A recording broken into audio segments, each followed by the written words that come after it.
Terpsichore is the muse of choral song and dance, and her name clearly expresses this. Her name is a combination of two Greek words, terpsis, delighting or enjoying something, and choros, dance. Dance being done to music, she is a muse of both music and movement. In classical art, Terpsichore was depicted as a comely woman holding both a lyre and often a plectrum, a tool used to strum the lyre. Rather than the precision allowed with finger-picking, the plectrum would be used to play chords, implying that Terpsichore's part in the choir of the Muses is to provide the rhythm and beat all the other muses would dance to. Apollo, the god of music, would lead the muses in their dance, and her sisters, Euterpe and Erato, would play the pipes or finger-pick the lead strings, and Terpsichore would strum her strings with the plectrum, laying down the rhythm and chord progression that would ground the performance, and while she played, she would dance along with her sisters. Dance was extremely important in ancient Greek culture. The Greeks defined dance very broadly, considering many forms of non-performative rhythmic movement also to be dance, including athletic ball games and every form of rhythmic physical exercise, such as running laps or lifting weights. This gives us a window into the ancient European mind. For our ancestors, there wasn't much of a concept of sport. Everything we would call working out, our ancestors would call dance. Terpsichore, then, as the muse of dance, would rule a very broad domain.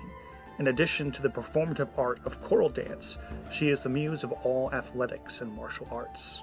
The Greeks took dancing very seriously and considered learning how to dance one of the most important parts of a proper education for both men and women. Many major philosophers agreed this was very wise, so much so that Plato considered dancing lessons a critical part of the education of his philosopher kings. The Greeks enjoyed categorizing different types of dance, defining them in terms of form and function. The first distinction was individual dance and group dance. A solo dance then had two further categories, professional and freestyle.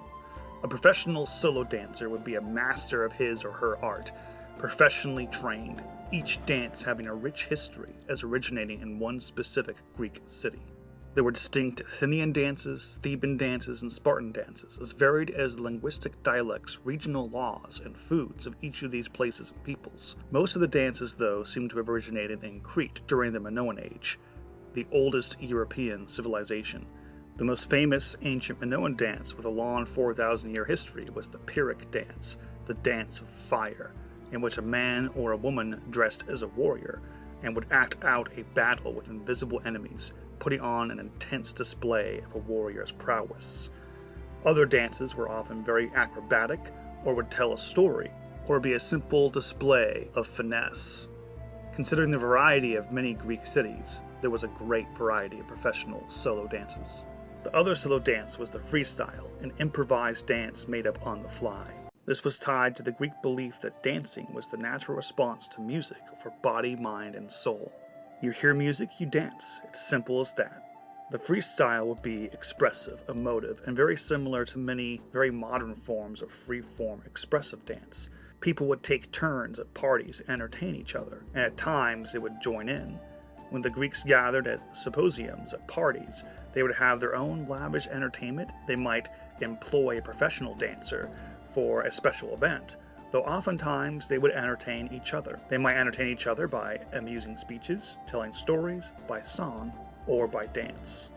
Group dancing had similar categories. There was the semi-professional formal dances that are very similar to many modern European dances.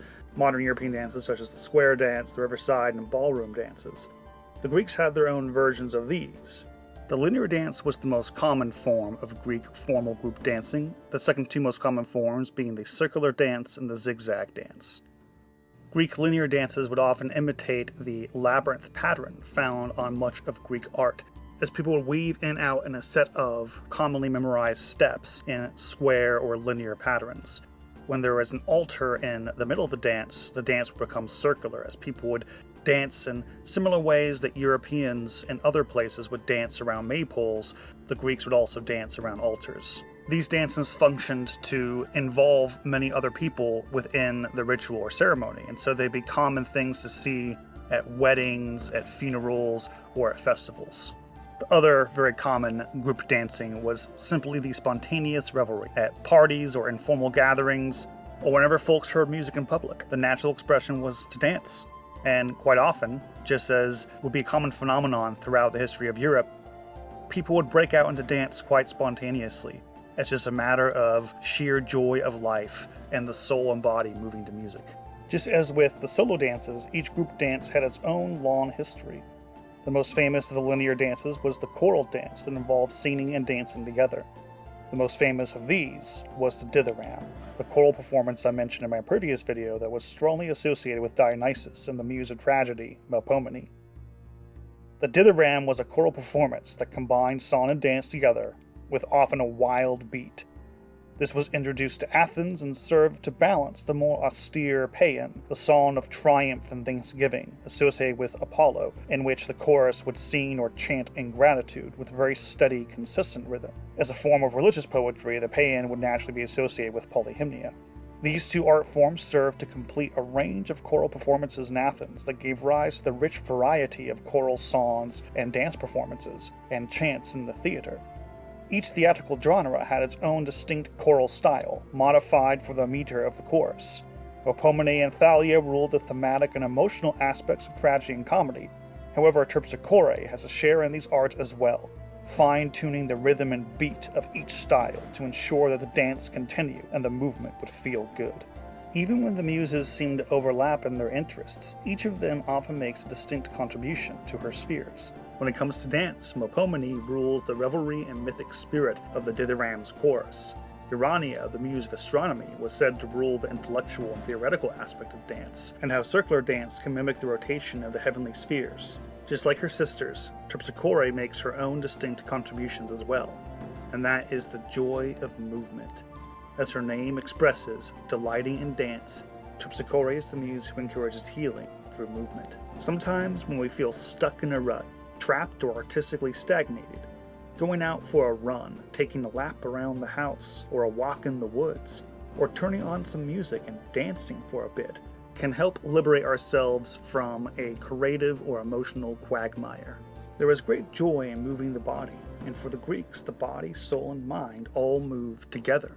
If you let your body lead for a moment, you can help free the soul and mind from their worries, and who knows, if you give yourself fully to the movement and unify mind and body, let body and soul speak and interact with the music as their mediator, maybe your spirit will dance too.